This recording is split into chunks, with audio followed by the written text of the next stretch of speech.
Hey guys, welcome back to another video. I haven't done a video like this in a while, but this is going to be one where I literally just sit and talk. So, on Thursday, it was World Mental Health Day, and it was also my birthday, which is, I think that's the coolest thing ever, is the fact that I share my birthday with World Mental Health Day. So, well, hey, I can never forget when it is. Is it? Yeah, it was World Mental Health Day, yeah. Basically, I decided, I haven't done a video about it this year, actually. This is going to be my first video of 2019 on the topic. But basically, I would discuss my mental health and everything that I've been through. I'm over it now. I say I'm over it. I'm always going to have that anxiety. It's always going to be there. But I know how to deal with it now. I know how to cope. So I found these the other day. They are my medication I was taking. I'm going to leave them right there. So weird. It's been, as of November 28th, it would have been a year since I've been off my medication altogether. So basically, I'll go back to the beginning. I first started suffering with anxiety when I was 15. I had my first anxiety attack. Bear in mind, you're in exam season, so I was in year 10. You're going through your exams. I'd just lost my granddad, and it was... Stupid PS4. So I just lost my granddad, and I had gone through so long, because basically he'd been suffering with cancer, and had it for probably a good 18 months or so, and all the way through I was like, no, he's going to get better, he's going to get better, he's going to get better. So I was kind of living in denial, and then when it came round to... So I remember I was around his house I think it was like August, September, before he passed away. He passed away in December. And I remember saying, and I remember at this point, I was still like, oh, he'd had it before. He had a throat tumour. And they operated on it, and he got better. And then they found a brain tumour, which was inoperable. But I was still, when you're naive and you don't really fully grasp what's going on, you're just like, oh, he'll get better. He never did. He sadly passed away in December of 2010, and I remember when it came to the funeral, my parents said that day, they was like, you can go if you want, or if you don't want to, you don't have to. And I was like, well, yeah, they always tried to keep me away from funerals. I remember when my auntie passed away, we were staying in Nottingham at the time, and they sent me back to Norwich because they didn't want me going to the funeral, because they said it's not a nice place for children. And I was like 9 or 10 at the time. So this time they gave me the choice, and they said I can if I want to. Funeral was in Norwich, so it is easier to get to. But I decided on the day I didn't want to.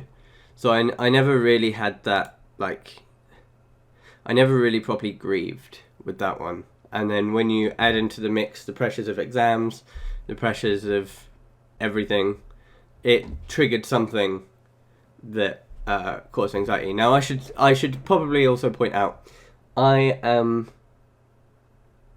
think there's an official stat. So I suffer with a form of ADHD, right? So if I had the wrong foods as a child, I would go on a mad hyper, and then when I come down from it, I would get really aggressive. My mum has no teeth in the back of her mouth as a result of that. And people with ADHD, now I don't really suffer with it that bad anymore. I've come to control it. The main things like fidgeting and stuff like that, but that's not really ADHD. That's just me. That's just my personality. So I was always more likely to get anxiety anyway. But then when you add into the mix, you throw into... Just imagine you got this mixing bowl, and you throw into it your exams, you throw into it your grieving, no, not grieving. Bear in mind, at this point, I think we'd lost quite a few people. We went through a run of 10 family members dying in 10 years. I'm not sure at what point it stopped. So, you got your stress of your exams. You're trying to build and form relationships and friendships, and I did a terrible job of that, by the way. I wouldn't say socially awkward. I was because I was going through all these emotions, I was a bit of a dick. I think it's safe to say, I was not very nice to people. Like, I was fine with adults. It was just people my own age I would argue with a lot.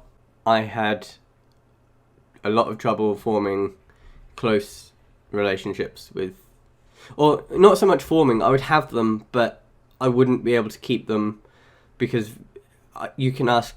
I mean, if you ever happen to come across Tom, you can ask him what I was like in school. I wouldn't say I was a bully by any stretch of the imagination. Like, I wasn't a bully. I was just somebody who was quite difficult to deal with at times. Like, I would get in a lot of arguments, and they would be over stupid things as well. Looking back at it, so yeah. But basically, when I was in school, they tried.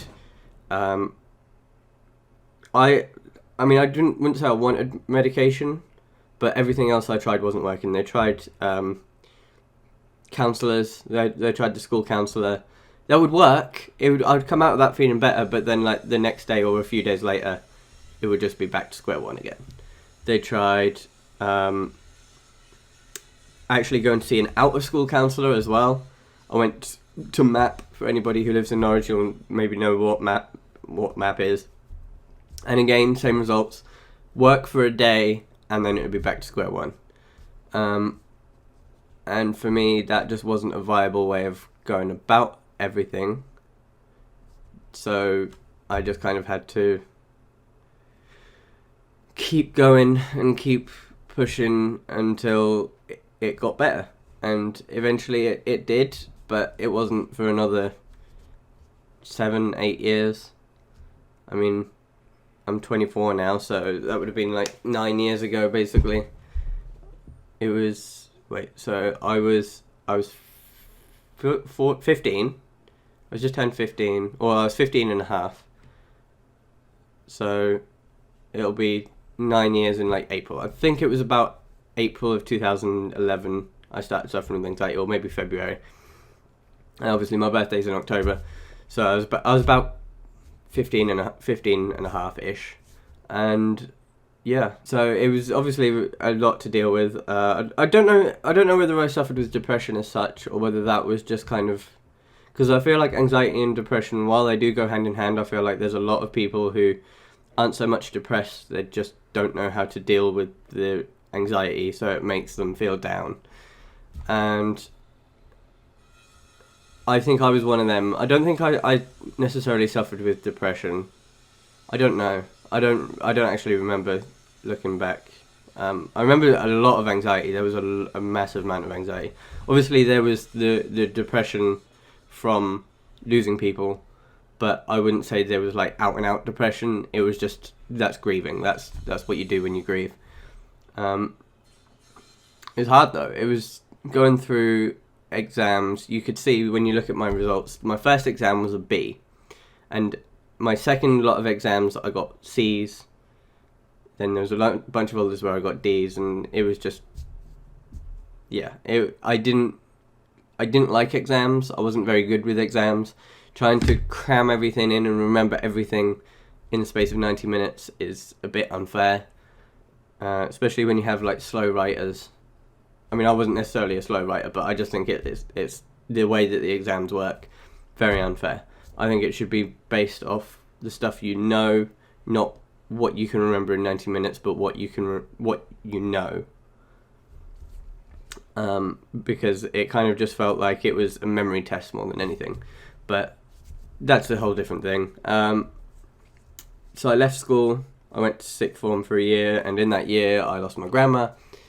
It was my granddad was on my mum's side, and my grandma, or mama as we say in Nottingham, was on my dad's side. So losing two different grandparents. Bear in mind, I'd already lost one grandparent when I was 3 weeks old. That was my granddad on my dad's side. I was like I was basically 4 weeks old. And then I lost my grandma on my mum's side has nothing to do with us anyway. So I basically only had I have one grandparent left who has nothing to do with us, and that's fine. Like, the less we see of her, the better. Last time I saw her, she decided that I wanted some soap sweets. Great move. Okay, so this feels like a good place to interrupt. So that's past me. I've basically edited the video. I just realised that I left out a couple of bits. So number one, just because I say that it doesn't work for me, it doesn't mean it won't work for you. So didn't realise, I've completely forgot to put this bit in, but I say at times, I'm like, the counselling doesn't work for me. I know people who counselling has been amazing for, and who has got them through the even darker days than I've had, even tougher days than I've had, and it's because of counselling why they've done it. So if you are thinking about going to see a counsellor and you watch my video and then you're like, oh, but it doesn't work for him, so it won't work for me, don't worry, it will work. It may work, it may not, I don't know, but so don't, just because it doesn't work for me, it might still work for you. Another thing I forgot to mention was the fact that a dog really helped me as well. So I got myself a Shar-Pei, I'd say puppy. When I was 18, we adopted an 18-year-old Shar-Pei. An 8-year-old Shar-Pei. We did only get like 3 years with her, which sucks, but she brought us so much happiness, and it was at a time where we really needed it. We were really struggling, and yeah, it hurt when obviously we had to have her put to sleep, but it was the best thing for her. She brought so much happiness for us that like we were so determined that we were going to just carry on how she taught us how to be happy. And that for me was far more important than anything else, than counselling or anything like that. Another thing I did as well, and for me it's a sign of progress, and it's a reminder as well. I got myself a tattoo. You see it on, what shows has it been on? 13 Reasons Why. It's basically a reminder. So the semicolon is like where an author could choose to stop a sentence there, but they choose not to, and that's what it's a reminder of as well. So it's good. It's good to always have that reminder, something you can look back on, and it's a reminder of the fight that you've had, the struggle that you've put up, and the fact that you've managed to get that far. Mental health is not a thing to be taken lightly, and yeah. So I'm going to pass back to the past me now, the already edited me, and I'm going to have to try to squeeze this in somewhere. Then of course we get out of there and we go to A-levels. Not A-levels. We go out of. I got out of sixth form. I failed that year miserably, and then I went to college for 2 years. That was fun. That was a lot better, actually. By this point, by the time I think it was when I was 18, I got put on citalopram. So I was 18 on citalopram, and that actually made me feel a lot better. Believe it or not, I know some people don't like taking medication. Some people don't necessarily believe in medication, and that's fine. That's up to you. But for me personally, I needed something to give me that, even to just level me off. So before that, I would get really frustrated with absolutely everything, and I would get wound up so easily, and I would end up arguing with people over absolutely everything. And I just needed something to give me that level playing field, so I could look at things more logically, and then I could sit there and I could come at it from I could see their perspective more. Whereas before it was, if they disagreed with me, then I would just go off on them, Now, if somebody disagrees with me, I'll get my point across, and then if they're not seeing my point, then I'm just like, okay, you do you. And I was on them for 5 years, so coming up, think I started them like beginning of when I turned 18. I think pretty much as soon as I turned 18, I was like, medication, because I remember going to doctors at like 16, 17, and I was like, well, we don't tend to give medication to anybody who's under the age of 18, and I was like, okay, that's fine. Or that, they try not to, unless it's needed. And I remember as soon as I turned 18, I was like, right, okay, that means I can go on medication now. Great. Go back to doctors and be like, look, I think I need medication. So I went to the doctors, got my medication, and since then I've improved. And I remember last year, just before I was going on holiday, so we went to Rhodes last year. If you haven't checked out the vlog from that, it's not very good, but hey ho, watch it anyway. And I remember sitting there thinking, I'm pretty good now. I can actually get off the medication, and I think I'll be fine. And I said to people at work, I was like, look, when I come back from holiday, I'm thinking of coming off my medication. And when I did, I didn't have any issue with it. I went to the doctors and they said, fine, just take one every other day for 2 weeks, and then take like 2 a week for the next 2 weeks, and then stop. And it was fine. It was easy. I mean, I wouldn't say easy. It was bearable. I could do it. I think if I would have tried even 6 months to a year earlier, I think I would have struggled. And this year, look at what's happened this year. Like, Jesus. I mean, I don't know. I was not expecting it. I came into this year with 36 subscribers, 30 something, maybe not even 30 something, I'm not even sure. I think it was about 33 subscribers I was on at the beginning of the year. And this is going to be the part where I start getting really like overwhelmed thinking about what's happened this year, because at the beginning of this year I was on 36 subscribers, and I was adamant, like, I'm going to make the most of this year. We'll say 36. We'll just round it off as 36. And I was adamant, like, I'm going to make the most of this year. I'm going to keep posting on YouTube. That was actually one of my New Year's resolutions, was keep posting on YouTube, keep going. I didn't necessarily set a number, but I was like, I'm going to make the most of it. I'm going to do things that I enjoy doing. And I remember I booked for VidCon, which I was going on my own, and I was like, that'll be easy. It actually was. I was nervous about it before I went, but then when I actually went, in the days leading up, I was a bit nervous about it, because I was like, I've got to get this together, I've got to get this. And in the days leading up, it was quite nerve-wracking. Like, I'd never been away from home on my own before. I don't think, had I?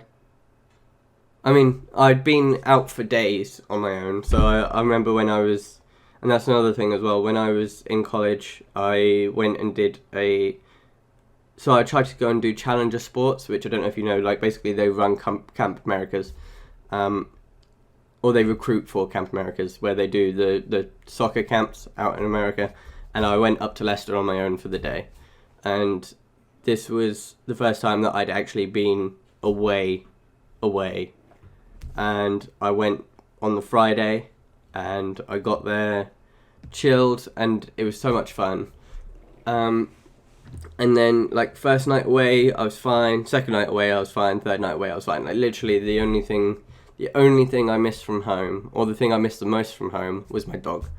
Other than that, it was quite easy. And then after that, I mean, I literally only went to meet one person anyway. Like, I met so many people that I actually wanted to meet.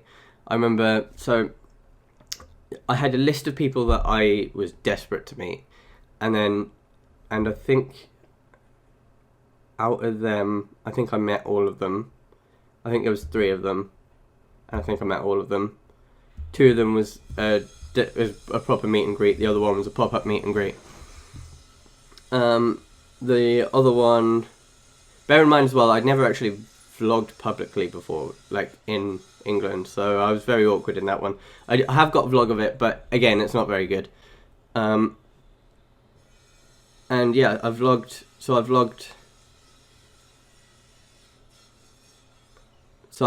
I met everybody that I wanted to meet.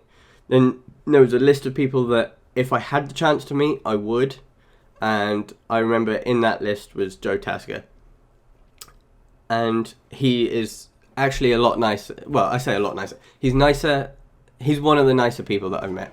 Like, I went to Upload in 2017, the last one, and I met Calix there, and he was really nice as well.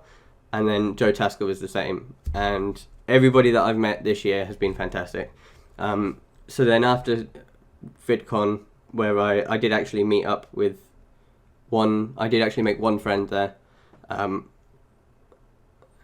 then after VidCon, I was like, right, okay, I'm going to Summer in the City. And then at Summer in the City, I just met like the most amazing group of friends. There's 5 of us in a group chat that still talk pretty much daily now. So shout out to them. I will actually link because they've all got YouTube channels as well. So I will actually link their YouTube channels down in the description. What else have I done this year? I don't even know. But all that has been while off medication, which about 2 years ago never would have been possible, I don't think. Even on medication 2 years ago, I still would have been a bit... Oh, and of course, I jumped out of a plane as well. How could I forget about that? Not this year, but I have jumped out of a plane when I was on medication. And I remember going to the doctors and I was like, can I do it while, with medication? Like, is there anything prohibiting me from doing it while on citalopram? And they said, no, if you feel comfortable doing it, then do it. If you feel nervous, then, go ahead and just pull out on the day. And I was like, oh, I'll be fine. I got there and I was fine. I mean, I was a little bit nervous because I didn't really know what to expect. But then I wasn't really, really nervous until I got until literally they opened up the doors and then I saw everybody else jumping and I'm like, oh God. Like, that was insane. That really was. It was, I still remember that day, and I would 100%. Now, bear in mind, one of my fears was heights, but I would 100% jump again. Like, I don't even have a fear of heights anymore. Like, when I say a fear of heights, it's not a fear. It was something where if I looked over a balcony, I would feel a bit sick, or it would make me go lightheaded. Whereas I don't get that now since I've jumped out of the plane, which was for my 21st birthday. So that was 3 years ago now. Jesus. And then last year I was in Rhodes for my birthday. This year I'm learning to drive from tomorrow. So speaking of, there probably won't be as frequent videos this week, which is a shame, but I'm going to be learning from 9 to 5. So I'm going to be off doing my own thing. And then I will reconvene with you guys next week probably. I do already have one video recorded for this week. I have another video that I'm going to record later. And yeah. But anyway, I'm going to leave a video there. Let me know your guys' experience with mental health. Let me know if you guys have anything similar. If you have been on citalopram, let me know if they worked or if they didn't. They worked for me. I was on 10 grams originally. Then I went up to 20. And I even actually went up to 30, but I didn't like the side effects of that, so I put it back down. Yeah, so do let me know your guys' experience anyway. And in the meantime, please leave a like if you enjoyed, subscribe if you're new, and in the meantime, until the next video, I will see you then.